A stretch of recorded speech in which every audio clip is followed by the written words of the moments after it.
Here's a scary urban legend that I guarantee you've never heard before. I used to drive a truck for a living. One time we were driving through the desert in Arizona, just outside of Tucson, when we saw a hitchhiker. Now back then, I was a huge fan of the X-Files. And when I saw this guy, I turned to my buddy and I said, dude, let's pick him up. So we rolled down our window and we started talking to this guy, and he was telling us that he was a drifter, that he'd been walking for months, that he had no money, no food, and he was just hitchhiking to get to California.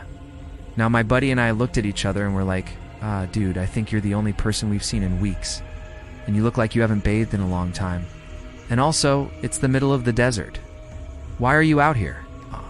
And he looked at us and he said, because I have to get to the next town before sundown. And if I don't, something terrible happens to me. And then he started running down the road.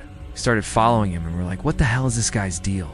And then all of a sudden he stopped running, turned around, and started walking towards us. And we're like, oh my God, this guy's crazy.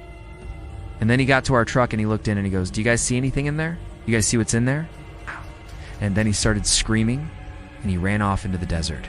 We didn't see the guy again, but every time we stopped to take a break, we would see his shadow standing by our truck.